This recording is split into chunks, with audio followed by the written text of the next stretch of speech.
Okay guys, so like I said, today we're looking at how do we graph y equals the square root of x. How do we graph y equals the cube root of x?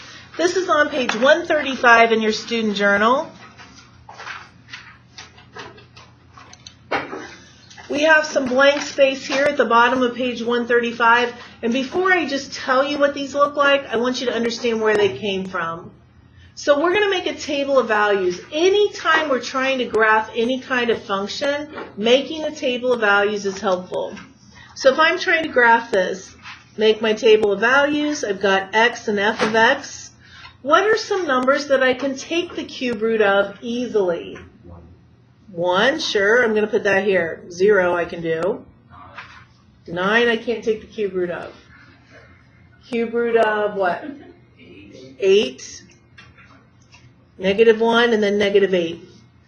Notice how I'm checking the negatives because I want to get a pretty good, accurate result here. So what is the cube root of -8? -2, right? Because -2 times -2 times -2 is -8. What's the cube root of -1?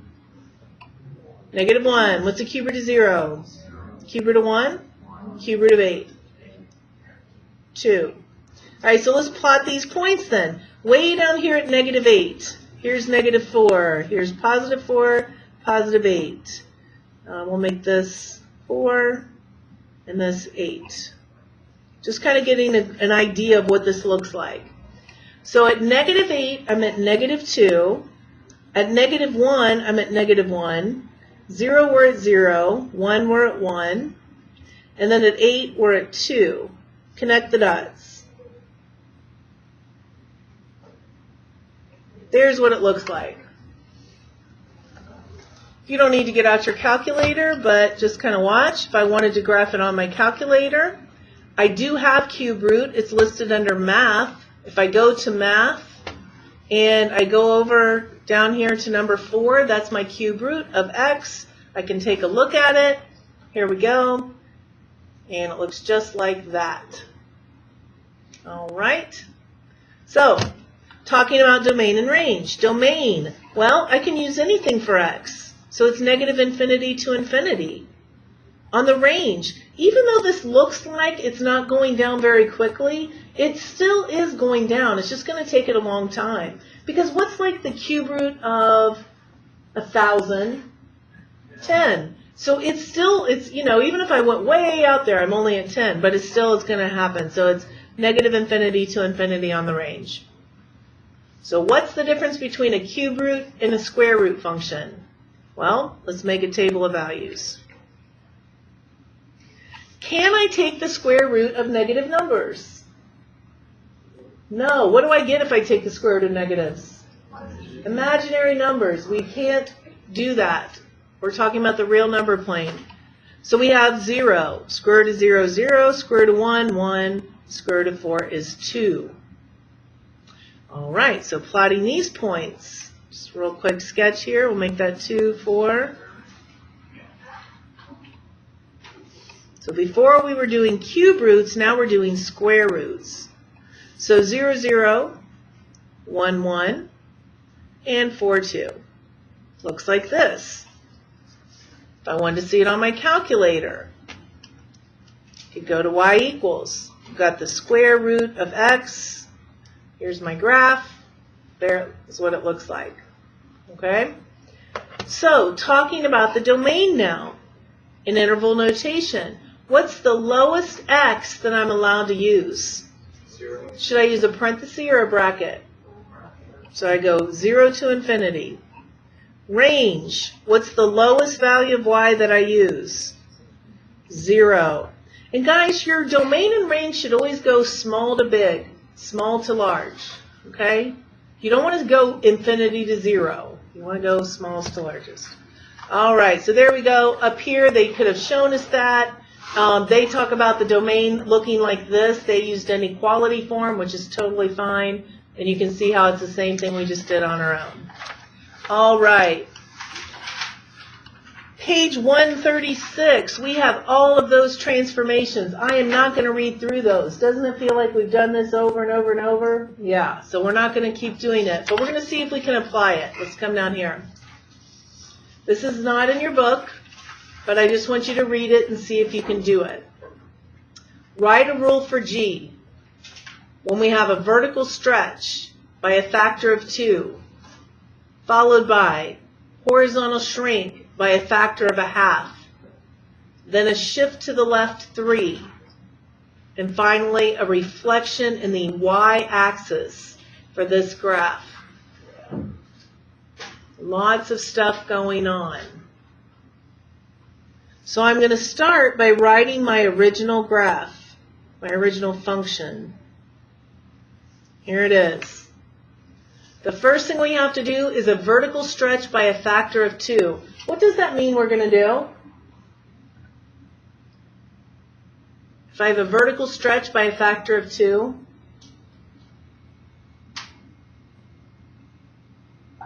do you remember? Look up if you don't. Vertical stretch. What do we do on a vertical stretch? Look what they did for a vertical stretch by a factor of 4. Put it outside. Yeah, we multiply this whole thing by what it is. So our vertical stretch is 2. So my first step is to multiply this whole thing by 2. But I never go inside of here, guys. There's a 1 outside of this. That's what gets multiplied by the 2. Everybody understand how that would give us a vertical stretch by a factor of 2? All right, so we did this. I'm going to underline it to show that we did it. Followed by a horizontal shrink by a factor of 1/2. What do I replace my x with if I want to shrink by, Tim? Would be 2x. It would, good. So now I have to leave this the same, and I take my x and I replace it with a 2x. Nothing else changes. Okay, so I did this. Okay, now it's going to get a little bit trickier. A shift to the left of 3. What do we replace x with? X plus 3. Now watch this, because this is where people mess up. Everything stays the same except this x gets replaced with x plus 3. That's probably a little different than what you might have been thinking. A lot of people think they can just add 3, right? And make it 6 total. You can't. The x has to get replaced with x plus 3. And now we have to simplify that. So this is 2x, that's plus 6 plus 3. So I actually have that inside of there. See what I did there? So we did that. Finally, we have to do a reflection in the y-axis. So what does that mean we do? Replace x with negative x. So now we're going to have g is going to be 2. Here's my x. I replace it with a negative x, so that's going to become a negative 2x. And that would be the function that would do all of that. If it was the x-axis, would it be the whole thing? The whole thing. So I would have multiplied this by a negative and that by a negative. But I would never go inside if I'm talking about affecting it vertically. See, the only thing that we do inside is if we have something that's affecting it horizontally. Inside is horizontally, outside is vertically.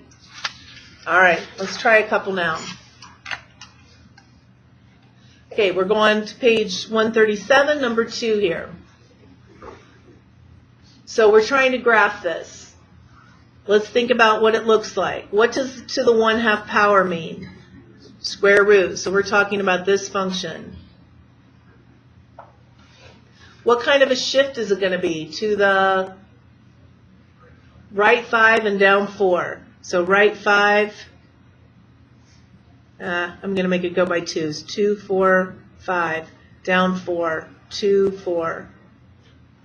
Okay, now normally I would have that next point over 1, up 1, but I have a vertical stretch, don't I? So I'm going to have to go over 1 and up 2 instead, because it's got that vertical stretch. So it's going to look like that. I don't care if you're real super exact on this. I just want you to understand, normally that next point is over 1 and up 1, but now it's going to be over 1 and up 2 because of that stretch. Domain. What's our first x we use?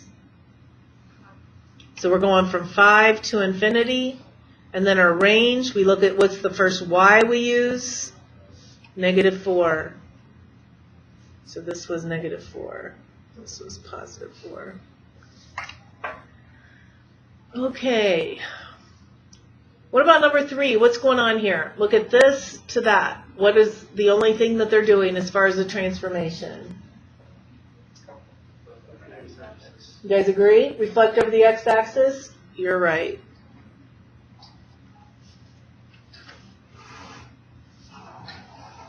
Okay, I want to do 5 and 6, and you guys are going to go back and do 4.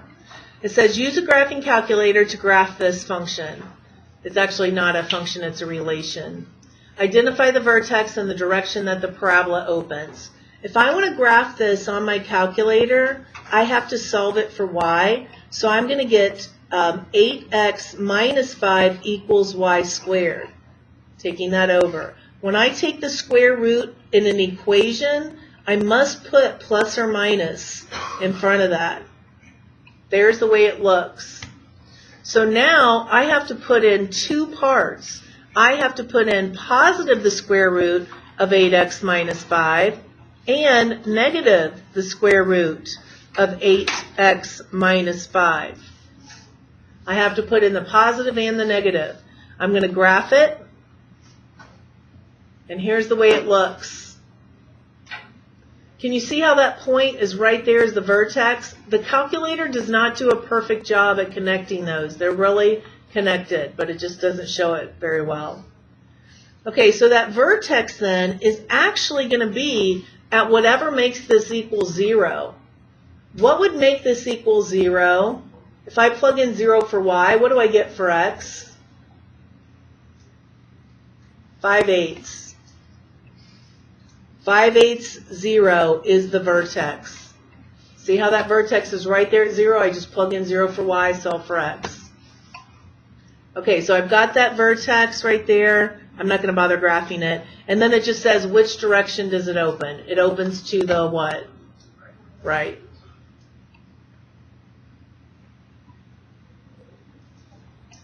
Okay, so that one we needed to put in our calculator to know what it looked like. This one, though, it says use a graphing calculator to graph this, and then to identify the radius and intercepts of the circle. They're already telling us it's a circle. If I move this y squared over and make it look like this, have you guys seen that before? Would you know that's a circle? Hopefully you would. Anytime we have x squared plus y squared equals this, this would be r squared. So what would the radius be then? 7. So that means that my center of my circle would be at 0, 0, and I'd have to go out 7 units. Can anybody tell me what those points would be? Because it asks for the intercepts of the circle. Here's the center. I'd have to go this way 7, 7, 0. What if I went up 7? Good. If I go left 7? Good. And if I go down 7? Great. So there's our radius and our intercepts. Nice job. All right, you guys try number 4. It's very difficult, but see if you can do it.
Did anybody get this right?